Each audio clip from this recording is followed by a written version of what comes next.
সুতরাং ভাইরা এই সূরাতুল নামল এমন একটি সূরা যেখানে আল্লাহ সুবহানাহু ওয়া তাআলা তাওহীদের আলোচনা করেছেন, আখিরাতের আলোচনা করেছেন, আল্লাহ তাআলা কুদরতের কথা আলোচনা করেছেন, হযরত সুলাইমান এবং দাউদের আলোচনা করেছেন, বিলকিসের আলোচনা করেছেন, মুসা ফেরাউনের আলোচনা করেছেন। অনেকগুলো বিষয় আল্লাহ তাআলা এই সূরায় আলোচনা এনেছেন।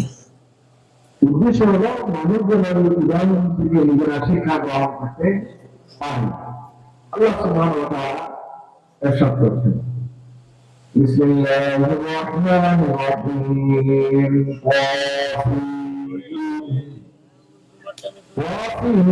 এটা দুটি অক্ষর, 28টি আরবি হরফের দুটি হরফ ওয়া এবং সিন আল্লাহ তাআলা উল্লেখ করেছেন। কোরআনে কারিমে প্রথম সূরা থেকে শুরু করে সূরা বাকারা বাদ দিয়ে যদি আমরা সূরা বাকারা থেকে শুরু করি, সেখান থেকে দেখবেন আল্লাহ সুবহানাহু ওয়া তাআলা কিছু মুকাত্তাআত বিচ্ছিন্ন অক্ষর দিয়ে সূরা শুরু করেছেন। আলিফ লাম মিম ইয়াসিন হামিম সাদ, এরকম আল্লাহ তাআলা শুরু করে কতগুলো বিচ্ছিন্ন অক্ষর বর্ণনা করেছেন। এই বিচ্ছিন্ন অক্ষরগুলো কেন আল্লাহ দিয়ে শুরু করলেন, এটা সবচেয়ে সঠিক তাফসীর হলো আল্লাহু আ'লামু বিমুরাদিহি। আল্লাহ তাআলা ভালো করেন কেন তিনি এই বিচ্ছিন্ন অক্ষরগুলো শুরু করেছেন। তো আল্লাহ তাআলা শুক্র আলোচনা এখানে করেছেন। এর মধ্যে একটি আলোচনা খুবই যৌক্তিক, সেটি হলো আল্লাহ সুবহানাহু ওয়া তাআলা যখন কোরআন কারীম নাযিল করলেন তখন আমাদের সবচেয়ে বুদ্ধিমান মানুষেরা সেখানে ছিল, শিক্ষিত মানুষেরা ছিল, যাদেরকে আপনারা বলেন জাহিলি যুগের মানুষ, তাদের কালচারাল চরিত্রের দিক থেকে তারা হয়তো জাহিলিয়াতের মধ্যে নিমগ্ন ছিলেন, কিন্তু শিক্ষায় দীক্ষায় বুদ্ধিতে বিবেকে বক্তৃতায় তারা ছিল এক অনন্ত উচ্চতায়। আল্লাহ যখন কোরআন নাযিল করলেন তারা বলতে লাগলো, এই কোরআন তো মুহাম্মদ রাতে বেলায় দিনে শোনায়। কি বলতে হবে? আলহামদুলিল্লাহ, আলহামদুলিল্লাহ, সেটাকে বলবো মুহাম্মদ সাল্লাল্লাহু আলাইহি ওয়াসাল্লাম রাতে কোরআন বানায় দিনে শোনায়। বলবো আলহামদুলিল্লাহ, এটা না বলো না, এই যে জাহাঙ্গীর বলেন দুইটা ঘটনা আর কথা করতে লাগে। আল্লাহ বলেন ঠিক আছে, রাতে বেলায় দিনে শোনায়, তোমরা এরকম তোমার তোমরা তো না মানে এরকম তো খারাপ তো উচিত মনে হয় না। আল্লাহ তাআলা বলেন ফাতুল বিসূরাতিন মিন মিসলিহি, এটা মাত্র সূরা মানেই না। ওনারা আল্লাহ দুইবার চ্যালেঞ্জ করেছেন। একবার বলছেন কখনোই পারবে না, ভাই ইমান তো বলে হয় তো ভালো কখনোই পারবে না। আর কোন সময় আল্লাহ বলছেন আরে না, 10 জনকে নিয়ে বসে একটা মিটিং করে একটা তারপরে চিন্তা করে পার্লামেন্টে বসে চিন্তা করে দেখো তার সুন্দর বিষয়ে বাড়িতে মানুষ একা না করলে আমাদের সহযোগিতা না। তোমাদের মধ্যে কি বুদ্ধিমান মানুষ নাই? সব লোক নিয়েই কিন্তু তারা চেষ্টা করেছে, কিন্তু কোরআনের একটি আয়াত তৈরি করতে পারে নাই। ওলামায়ে কেরাম বলছেন এই বিচ্ছিন্ন হরফ দিয়ে আল্লাহ তাআলা এটা বুঝাতে চেয়েছেন যে অক্ষর দিয়ে তোমাদের আরবি ভাষা তৈরি, যে অক্ষর দিয়ে তোমাদের বই কিতাব লেখা, যে অক্ষর দিয়ে তোমরা বড় বড় কবিতা লিখো, এই এত এত যোগ্যতা সম্পন্ন ব্যক্তিত্ব হওয়ার পরেও থাকার পরেও কেন ওই অক্ষরগুলি দিয়ে আমি যে কোরআন নাযিল করেছি ওরকম একটা কোরআন বানাতে পারো না? তাহলে আল্লাহ তাআলা অপরাধ করে ছেড়েছেন প্রতিটি সূরার শুরুতে, 29টি সূরার শুরুতে আল্লাহ রাব্বুল আলামিন এরকম বিচ্ছিন্ন হরফগুলো দিয়ে তাদেরকে অপরাধ হতে আল্লাহ তাআলা বাধ্য করেছেন। তারা বলতে বাধ্য হয়েছে এটা মানুষের কথা নয়, এটা কার কথা? আল্লাহ। আল্লাহ তাআলার কথা ছাড়া এরকম কথা কোনো মানুষ তৈরি করতে পারে না। যাহারা কালামুল বাশার, কোনো মানুষের খুব বড় বই এটা নয়, এটা লিখিত কোনো কিতাব নয়, এটা আল্লাহ সুবহানাহু ওয়া তাআলার পক্ষ থেকে আসা কোরআনুল কারীম। আল্লাহ সুবহানাহু ওয়া তাআলা বলেন তিলকা আয়াতুল কুরআনি ওয়া কিতাবিন মুবিন। ওয়াসিলের কোনো অর্থ নাই, এটা অর্থ করার মাকসাদ নাই। বড় আয়াতুল শরীফ তিলকা আয়াতুল কুরআনি ওয়া কিতাবিন মুবিন, এই যে কিতাব যেটা তোমার প্রতি সামনে তেলাওয়াত করা হচ্ছে, দুটো কথা বলছেন, আয়াত ও কোরআন। কোরআনের আয়াত সমূহ আর কিতাব মুবিন, সুস্পষ্ট কিতাব। কোরআনে কারীমের অসংখ্য নাম রয়েছে। ইমাম সুয়ুতী তার লেখেন তিরুল কোরআনে 55টি নাম উল্লেখ করেছেন। ইমাম দারকাশি তার কিতাব আল কোরআন তিরুল কোরআনে 60টিরও বেশি নাম উল্লেখ করেছেন। আল্লাহ তাআলা বলেন কোরআনুল কারীম, কোরআন মুবিন, কোরআনুল হাকীম, কোরআন কারীম উল্লেখ করেছেন। এখানে বলছে তিলকা আয়াতুল কোরআন ওয়া কিতাবিন মুবিন, সুস্পষ্ট কিতাব, অসত্যতার কিছু নেই। আল্লাহ সুবহানাহু ওয়া তাআলা এখানে আমাদেরকে পরবর্তী আয়াতে বলছেন, কেন আমি আয়াত নাযিল করেছি হুদাও ওয়া বুশরা লিল মুমিনিন। এই কিতাব, এই কোরআনে কারীম, এটা গোটা মানব জাতির হেদায়েতের আশা, পথ প্রদর্শক। একবার শুরুতে সূরা আল বাকারায় আল্লাহ সুবহানাহু ওয়া তাআলা হযরত আদম আলাইহিস সালামকে দুনিয়ায় পাঠানোর পর একটা নসিহত করেছেন। একটা নসিহত করেছেন, সে নসিহতটা কি? তোমাদেরকে দুনিয়া পাঠিয়ে দিল, পাঠিয়ে দেওয়ার পর আমি হেদায়েত দিলাম। ফামান তাবিআ হুদায়া ফালা খাউফুন আলাইহিম ওয়ালা হুম ইয়াহজানুন। যারা আমার হেদায়েতের উপর আমল করবে তাদের কোনো ভয়, শঙ্কা, চিন্তা, দুশ্চিন্তা কিছুই হবে না। আল্লাহ বলেন এই হুদা ওয়া বুশরা মুমিনিন, এই কিতাব হলো কোরআনে কারীম হবে আল্লাহ তাআলার পক্ষ থেকে হেদায়েতের রাস্তা এবং বুশরা মুমিনিন, মুমিনদের জন্য সুসংবাদ। মুমিনদের নাজাতের রাস্তা হলো কিতাব কোরআনুল কারীম, কিতাবুল মুবিন। তো মুমিন যারা, এই সংজ্ঞা আল্লাহ তাআলা গোটা কোরআন জুড়ে নানা জায়গায় দিয়েছেন, নানা ভাবে দিয়েছেন। আমি যে দাবি করি আমি ইমানদার, এই ইমানদারের মৌলিক সংজ্ঞাটা আল্লাহ তাআলা কোরআনে কারীমে বিভিন্ন জায়গায় দিয়েছেন তার মতো করে। এই টোটাল সংজ্ঞাটা মিলিয়ে দেওয়া হয়, সেটার নাম হলো ঈমান। সম্মানিত ভাইরা, আল্লাহ সুবহানাহু ওয়া তাআলা কোরআনে তিনটা সূরা নাযিল করেছেন: সূরাতুল মুমিনুন, সূরাতুল কাফিরুন, সূরাতুল মুনাফিকুন। যারা মুমিন তাদের জন্য একটা সূরা, কাফিরদের নামে একটা সূরা, মুনাফিকদের নামে একটা সূরা। ঈমান আনা সহজ, ঈমানকে ধরে রাখা কঠিন। ঈমান এর মৌলিক বিষয় হলো 6টি। এই 6টি বিষয়ের উপরে অবশ্যই আপনাকে ঈমান আনতে হবে, কোনো রকমের গ্যাপ দেওয়ার সুযোগ নেই। ঈমান বিল্লাহ, ঈমান বির রাসূল, ঈমান বিল মালায়েকা, ঈমান বিল ইয়াউমিল আখির, এগুলো সম্পর্কে কোন রকমের ছাড় দেওয়ার কোন সুযোগ নেই। ঈমান বিল কুতুব, যত কিতাব আল্লাহ তাআলা নাযিল করেছেন এগুলোর উপর ঈমান। সূরা আল বাকারা আল্লাহ সুবহানাহু ওয়া তাআলা শেষ আয়াতে এটা সংজ্ঞা দিয়েছেন আপনার ঈমানটা কেমন হবে। আমানা রাসূলু বিমা উনজিলা ইলাইহি মির রাব্বিহি ওয়াল মুমিনুন কুল্লুন আমানা বিল্লাহি ওয়া মালাইকাতিহি ওয়া কুতুবিহি ওয়া রুসুলিহি। ঈমান বির রাসূল, ঈমান বিল কিতাব, ঈমান বিল মালায়েকা, ঈমান বিল ইয়াউমিল আখির, এই ফান্ডামেন্টাল 6টা জিনিসের উপরে ঈমান না আনলে কোনো মানুষ ঈমানদার হয় না। আর ঈমান চলে যায় 3টা কারণে। আমাদের নয়া কিছু নিজগুলি সবাই জানে কি কি কারণে উঠে চলে যায়, কি কি কারণে ঈমান চলে যায়, এ ব্যাপারে আমরা সচেতন না। ঈমান চলে যায় 3 কারণে। ঈমান কয় কারণে চলে যায়? একটা হলো শিরক, একটা হলো কুফর, একটা হলো নিফাক। শিরক, কুফরি এবং নিফাকের দ্বারা ঈমান চলে যায়। আনতে হয় 6টার উপরে, চলে যায় 3 কারণে। সুতরাং খুবই সতর্ক, ঈমান আনার পর যাতে আবার চলে না যায়, এটার জন্য ব্যবস্থা করতে হবে। টিউবের মধ্যে মাথায় ঢুকালেন, ছিদ্র আছে, এই টিউব দিয়ে আপনি কি লক্ষ্যে বুঝতে পারবেন? যে বেলুনে আপনি মাথায় ঢুকালেন, বেলুনে ছিদ্র আছে, এটাকে বাতাস থাকবে? তা আপনি ঈমান করে দেওয়ার জন্য আমাকে যদি ঈমান ওই ছিদ্রকে বন্ধ না করলে আপনার এই ঈমান টিকে থাকার কোনো সুযোগ নাই, বেলুন চুপসে যাবে। এই জন্য কিছুদিন পর পরে, কতক্ষণ পর পরে আপনাকে দোয়া করতে হবে।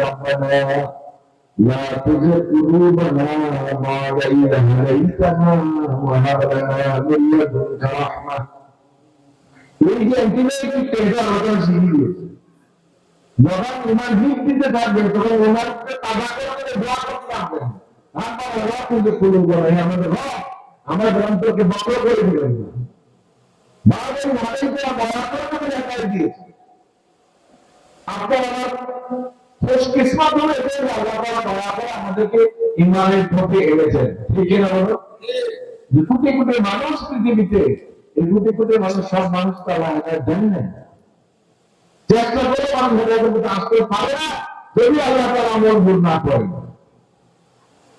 এই জন্য দোয়া কি করে দেখেন আপনি নামাজ না সূরা ফাতিহা কয়বার পড়লেন আর বারবার কি বলতেছেন প্রতি ওয়াক্তে কি বলতেছেন ইহদিনাস সিরাতাল মুস্তাকিম রাস্তা একবার দেখে দিলে তো চলে রাস্তা একবার দেখে দিলে না রুট দেখেন যে এই রুট হলো জান্নাতে যাওয়ার রুট তারপরে আপনি বারবার কেন বলেন ইহদিনাস সিরাতাল মুস্তাকিম তাহলে ওই রাস্তায় বাঁকে বাঁকে যে শয়তানের কথা ওই শয়তানের যেন উদ্ধার মুখ করতে না পারে এই জন্য আল্লাহ সাহায্য লাগবে ইমানের দিকে থাকে এই জন্য আপনি বারবার দোয়া করতে থাকেন ইহদিনাস সিরাতাল মুস্তাকিম হে আল্লাহ আমাকে আমার সরল পথে রাখুন একদম আল্লাহ তাআলা শিখিয়ে দিয়েছেন যে ঈমান এনে শুধু বসে থাকলে আমরা এটা রক্ষার জন্য আপনাদের প্রান্তকর লড়াই সবসময় থাকি যেতে হবে তোমার সময়ের জন্য অংশটুকু ছেড়ে দেওয়া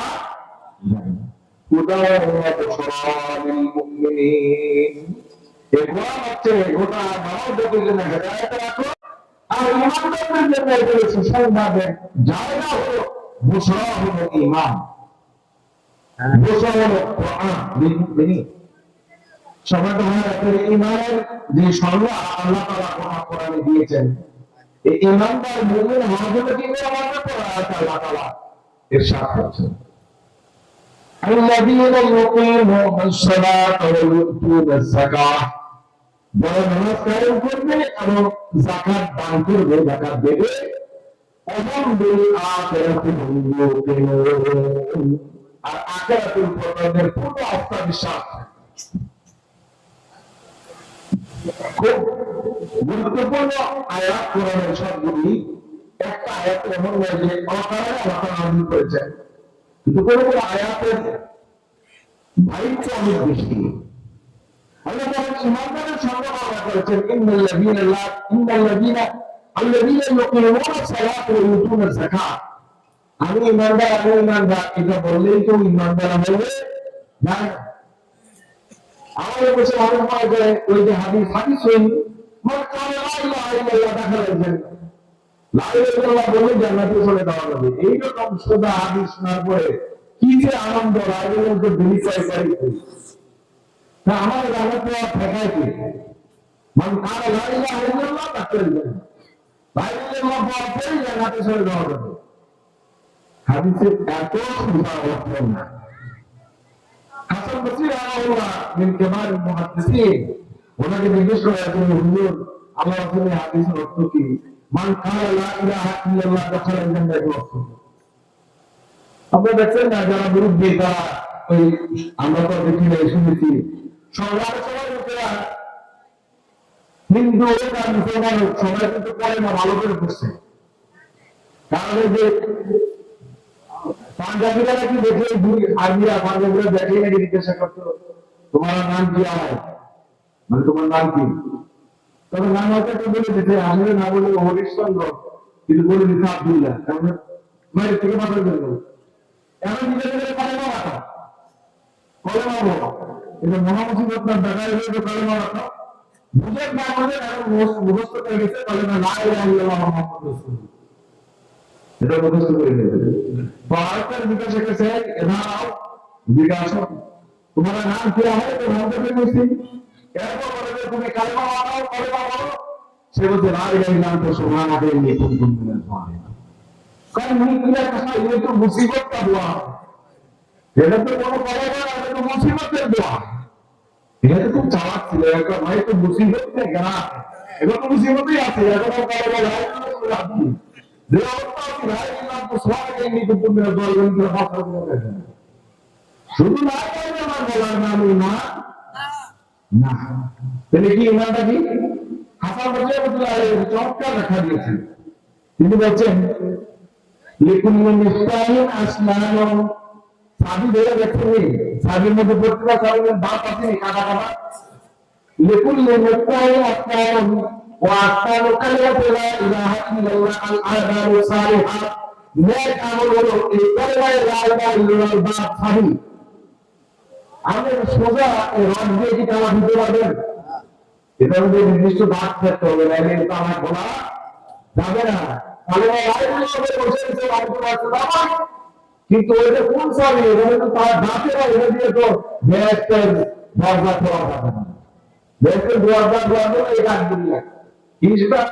আল্লাযীনা ইউকিমুনাস সালাত, যারা নামাজ কায়েম করে। নামাজ কায়েম করা আর নামাজ আদায় করা একটা।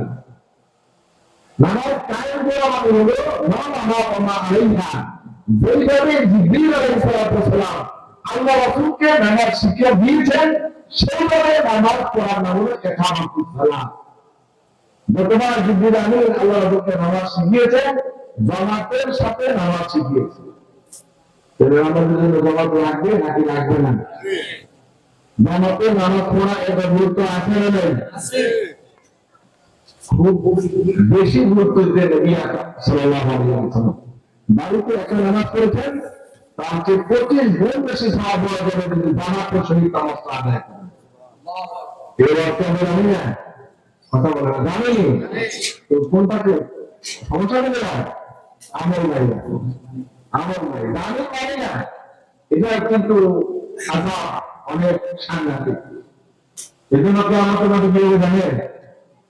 অধিকাংশ সাধারণ মানুষ তারা একদম দৌড়েই ব্যক্তি চলে যাবে, কারণ তারা অনেক কিছু জানে না, অনেক কিছু তাদের উপরে গুরুত্বপূর্ণ ছিল না। আজকে এই জন্য বড় বড় আলে বড়রা যা জানতো সেগুলো দিয়ে আমল করে নেয়। আল্লাহ বলে আপনি দাঁড়ান, আপনার সাথে কথা আছে, আপনি জানতেন কেন আমল করবেন না? বেশি জানাও কিন্তু বিপদ। আপনারা আজকে সুযোগ বললেন যে না জানলে আরামে থাকা যাবে নাকি? এটা নিয়ে ওয়াজে করে জানতে হবে এবং আমল করতেন।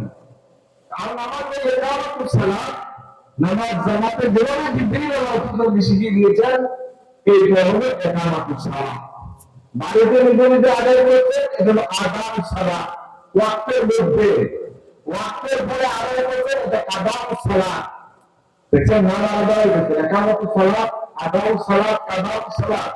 সুতরাং সালাত যেমন তেমন ভাবে আদায় করে দিলে আল্লাহ তাআলার কাছে এটা মাকবুল হয় না। আমরা যখন নামাজের প্রস্তুতি নেই তখন থেকে কিন্তু আমাদের ফাঁকিটা শুরু হয়। নামাজ পড়তে উযু করে রাখবে, উযু করতেছে নাকি, হাত পা ধুয়ে দিলে কিছু শুকনা থাকে কিছু খালি থাকে, অনেকে তো মানে পানিতে যে দেয় আর কিন্তু ফজরের উযু হয়, ঠান্ডা পানি হয়, তাহলে তো মানে ওই যে বিসমিল্লাহির রহমানির মানে বিসমিল্লাহ আলহামদুলিল্লাহ পুরো সূরা না পড়ে বিসমিল্লাহির রহমানির ওই সূরা এভাবে পড়া যে অবস্থা, উযুর অবস্থা এরকম না। একবার সূরা ওয়াশ-শামস ওয়া দুহাহা তো করে তুমি বড় শামস ওয়া দুহাহা কামারি ইনকা তালাক করে এই সূরা এত লম্বা করে পড়বে না, আমরা শর্টকাটে তো পড়া আছে। এটা কি ওয়াশ-শামস ওয়া দুহাহা ওয়াল কামারি ইনকা তালাহা দাবিয়াতে চাঁদেরা বাবা ইয়াখাবু মা, মানে মধ্যখানে কতগুলো নানা আছে আর সেগুলো বাবা ইয়াখাবু মা, একবার শর্টকাটে পড়ে গেছে। ঠিক আছে, वसंत दोहा और कमरी जतला दुनिया के चंदे हैं हमारा हुक्मा सूरज पढ़ा वैसे सारा बेदबी है गापना हो गए उजू আমাদের করি মূলত উজুটাই কিন্তু উজুর না হওয়া যেভাবে উজু করা দরকার সেইভাবে উজুটা হয় না। কথা ঠিক না বলেন? উজু করার সময় কি আপনি এটা খেয়াল করেন যে আমি যখন উজু করি আমার উজুর পানির সাথে আমার গুনাহগুলো ঝরে যাচ্ছে? হাদিস তিরমিজিতে এবং অন্য সবগুলি হাদিসের কিতাবগুলোতে আছে। আল্লাহ রাসূল বলেন আমার উম্মত যখন উযু করে খারাপ আমি